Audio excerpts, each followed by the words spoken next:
গাঁজা খাইয়ে যদি বলে রূপকাঠারি নৌকা খানি নাই ডুবার ভয়, পারে কে যাবি নবীর নৌকাতে আয়। একে যদি কেউ আশেকে রসুল বলে, আমি বলবো যে মুসলমানই হয় নাই। তার কারণ কাফের এবং মুসলমানের মধ্যে পার্থক্য শুধু একটা, সেটা হলো নামাজ। তো নামাজই তো পড়ে না, আশেক হয় পারে কে যাবি নবীর নৌকাতে হয়। আশেকগিরি দেখাও, তাই না? এ পাশে এক মহিলা বসা আছে, আর এ পাশে এক মহিলা বসা আছে, মাঝখানে পীর বসা, আর পীর গুনগুন করে গান গায়। পরের নারী পরের দ্রব্য হরণ করো না, পারে যেতে পারবা না। ওয়ালা তাকরাবুজ জিনা ইন্নাহু কানা ফাহিশা। তোমার কথাটা ঠিক আছে, কিন্তু পীর কেবলাকে জিজ্ঞাসা করছি, আপনি যে বললেন পরের নারী পরের দ্রব্য হরণ করো না, পারে যেতে পারবা না, আপনার দুই পাশে দুই নারী কে গো? বলে ওটা হলো খেপি, আর পীর কেবলা হলো খেপা। মহিলা কি এসব পাইছো? বলো দেখি, হযরত আবু বকর সিদ্দিক মুজাদ্দাদে জামান, জোরে বলেন মারহাবা। মুজাদ্দাদে জামান আবু বকর সিদ্দিক রাহমাতুল্লাহ আলাইহি, আল্লামা রুহুল আমিন রাহমাতুল্লাহ আলাইহি কোন মুরিদের বাড়িতে যদি কোনো দিন রাত কাটাতেন, ওই মুরিদের বাড়িতে বিড়ির গন্ধ পাইলে সেই বাড়িতে রাত কাটায় নাই। এর নাম হলো শরিয়ত।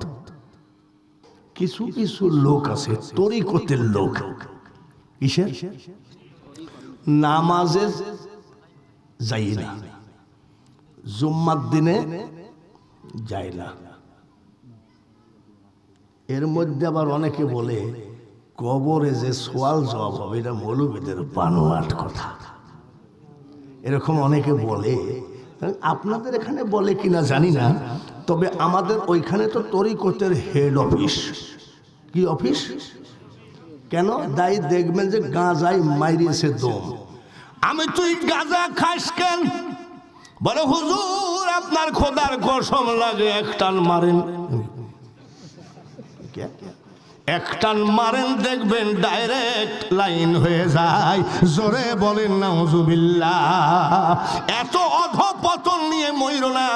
কাফেরের জীবনও কিন্তু এত অধপতন নয়। কাফের কোনোদিন নামাজে আঘাত করে নাই, নামাজে বাধা দেয় নাই, কিন্তু নিজে নামাজ পড়ে না। আর তুমি নামাজে বাধা দিচ্ছ, ভাই সব ওয়াজ হবে, সব ফকির আজ ছুটাবো। এই শোনা ভাই, যখন আমি ফকিরদের ওয়াজ করব তখন একটু ভালো করে ছেড়ে দিস তো। আমাদের দেশে কিছু ভণ্ড ফকির আছে, না মাজলু যা হজ যাকাত কলেমা কিছু নেই, একেবারে পীর সাহেব। ও বসে বসে ওর ঘরে একটা আস্তানা বানায় নিয়েছে, ওর বউ পাখা দিয়ে বাতাস দেয়, আর ওই নারকেলের সুজা দিয়ে সুন্দর করে সাজায়, সাজায় টান মারে। আমি এটা কি বলে, এটা কলকি শরীফ। কলকি, কলকির মাথায় আবার কি লাগাইছে? শরীফ। আমি বাবারে, কলকি শরীফ, এটা কোথায় কত দিয়ে কিনেছিস? বলে নাউজুবিল্লাহ, এটা কিনি নাই। আমার বাবা মরার সময় আমাকে ডেকে বলল, বাবারে এই দেখ মাল তোকে দিয়ে দিলাম, ধরে রাখিস। যে দেশের পীর কলকি কিনি দেয় সে দেশে আর নামাজ থাকে। আপনারা নামাজের পক্ষে না বিপক্ষে? কারা কারা নামাজের পক্ষে?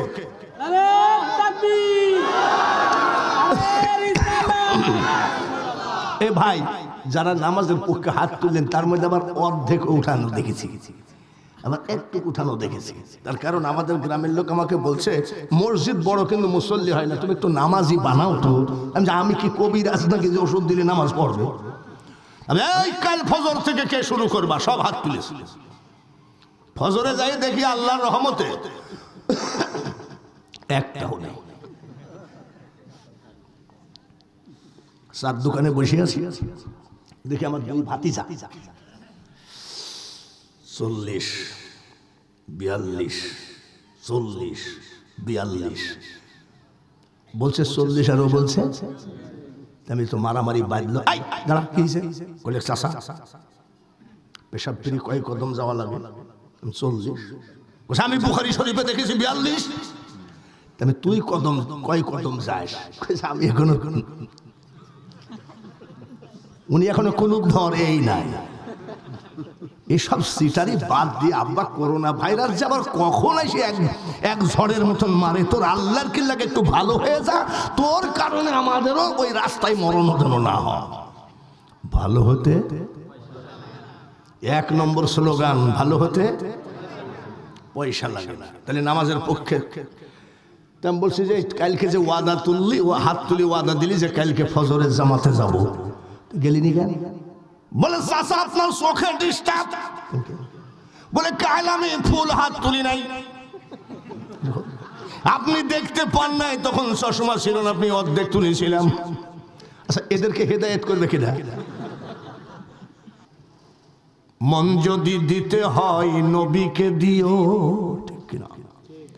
উম্মতের কষ্ট যাতনা নবী সইতে পারে না, ওই নবীজির মহাব্বতে মিলাদ পড়িও। মন যদি দিতে হয়, জোরে বলেন, জোরে বলেন, কথাটা ঠিক না বেঠিক? কিন্তু বেনামাজির মুখে কি এই গান সাজে নাকি? জোরে কোন? যার নামাজ নাই সে তো নবীকে ভালোবাসেই না।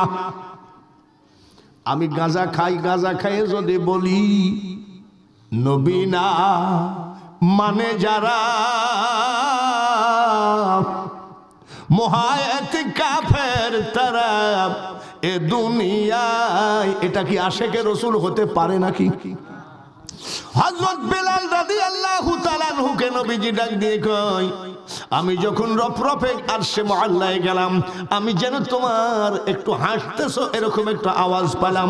ও বেলাল, এমন কি আমল আছে গো, এমন কি আমল করো যার কারণে তোমার আমি হাঁটার আওয়াজ পেয়েছিলাম? হযরত বেলাল কান্দে আর কয়, হুজুর গো, আমার জীবনের তাহিয়াতুল ওযু নামাজ কাজা নাই। কত বড় আমলি! বায়েজিদ বোস্তামি 40 বছর মসজিদ থেকে নিচে নামে নাই। আমাদের দেশে এমনও পীর আছে 80 বছর বয়সে মসজিদে উঠেই নাই। আবার কয় কি, দেখে নবীর মুজিজা ভাগ্যবতী মা খদিজা, জীবন যৌবন করিলেন অর্পণ, দয়ার নবী নূরের নবী গো, তুমি নবী আমার আপনের আপন। ও ভণ্ড, গান গাইলে কোনোদিন আশেকে রসুল হওয়া যায় না। আশেকে রসুল হইতে গেলে আগে শরীয়তকে আটকায় ধরো। এক ফকির গান গায়, সত্য বল সুপথে চল ওরে আমার মন। ভালো কথা, কথা তো আমরা মানি, জোরে বলেন ঠিক কিনা? কিন্তু আমাকে বললাম এই খুলনা সেন্টারে একটু গান গাই, তা আমি ডায়াবেটিস রোগী, তা আমার যাওয়ার ভাড়াটা নাই, তা আপনি কিছু টাকা দিলে আমি একটু খুলনা সেন্টারে যাইতে পারি। আমি গরিব মানুষ, ও গান গাইলে যদি সেন্টার থেকে কিছু টাকা পাই, যা দিলাম 50 টাকা, খুলনায় যা। অনেক আগের কথা। এই বেয়াদব খুলনায় না গিয়ে আমার টাকা দিয়ে গাঁজা কিনে খাইছে। আচ্ছা, গাঁজা কি একজনে খায় না কয়েকজনে? জোরে কর। গোল হয়ে মানে কি একেবারে টান মারি বলবে দয়াল ধরো, আর 14 দয়াল কইল কি কয়টা? জোরে কর। ওদের মধ্যে একটা জিনিস দেখি, ওদের মধ্যে মিলটা ভালো, তার কারণ আমরা মোল্লাদের মধ্যে কোনো মিল নাই। এক মোল্লা আর এক মোল্লার দিক তাকালে এ মাল আবার করতে গেল। একটা পুলিশ দেখেন আর একটা পুলিশ দারোগাকে দেখার সাথে সাথে ইয়েস বস, দারোগা আবার ওসিকে দেখলে ইয়েস স্যার, আবার ওসি যদি আবার এসপি কে দেখে জি বস, জি স্যার, এরকম করে না? ওদের মধ্যে দেখেছেন কত আদব, আর আমাদের মধ্যে কি এ মাল আবার শুনলে না ও আমি। আরে আগে লা ইলাহা ইল্লাল্লাহ কলেমা পড়িছে কিনা? আশরাফ আলী থানবীকে বলতেছে তুমি কাফের। আশরাফ আলী থানবী বলছে লা ইলাহা ইল্লাল্লাহু মুহাম্মাদুর রাসূলুল্লাহ। এইবার তুমি কি বলবা? খেয়াল করতে পারিছেন আপনি? কথায় কথায় যে আপনি বলেন বউ তালাক হয়ে যাবে, এই মোল্লাই, এই হাদিসের মধ্যে দেখবেন ইন্টারনেটে খালি কয় তোমার বউ তালাক হয়ে যাবে। আমার বউ তুই তালাক দেওয়ার কে রে? এত সস্তা বউ তালাক হয়ে যাবে? এসব কি? ভাইরা আমার বন্ধুরা, আমি কাউকে উদ্দেশ্য করে কথা বলতে চাই না, আলেমদের মুখটা একটু সামলাতে হবে। ওদের মধ্যে একটা জিনিস দেখি, কার গালে ঘা, কার ক্যান্সার, আর কার চোখে ময়লা, কার নাক দিয়ে ফুটা পড়তেছে তা কিন্তু ওরা দেখে না। কইলকি কিন্তু একটা লোক, কিন্তু ওদের এই আমলটা যদি আমরা করতাম যে না ওদের মতো আমরাও ভালোবাসা করব, তাবলিগ জামাতে 5 জন 6 জন এক প্লেটে খায়, তাহলে ভাই আপনার ঘৃণা লাগে না? ও দাঁত মাজেনি, দাঁত মাজে না, হবে না হলে হবে কি, ও তো আমার মুসলমান ভাই। সব জায়গায় মোটামুটি একতাবদ্ধ আছে, কিন্তু আমাদের আলেম সমাজ যেন একেবারে গুমরাহির পথে চলে যাচ্ছে। এসব ইন্নামাল মুমিনুনা ইখওয়া, আমার আর দরকার নাই কে সিস্তিয়া, কে কাদরিয়া, কে নকশবন্দিয়া, কে মুজাদ্দিদিয়া। আমার তো হিসাব আল্লাহই করে দিয়েছে, মুমিনগণ পরস্পর ভাই ভাই। 2 বছর বয়সে নবীজি যখন কথা বলতেছেন, মা আয়েশা সিদ্দিক কি বলে, মা হালিমাতুস সাদিয়া বলতেছে, আচ্ছা ডাইন দুধটা তোমাকে দিলাম, তুমি খাইলা, বাম দুধটা মুখের মধ্যে দিলেই তুমি দাঁতটা মুখটা বন্ধ করতে, আব্বা বলো তো। সেদিন না বলেছিলেন, মা আপনার যে কোলে একটা বাচ্চা ছেলে আসে গো মা, আমি যদি দুধ খাই গো, আমার দুধ ভাই খাবে কি? বাংলার আলেম সমাজ এত উগ্র, কে যে কাকে কি বলে দলিল দিচ্ছে তা বলার মতন নয়।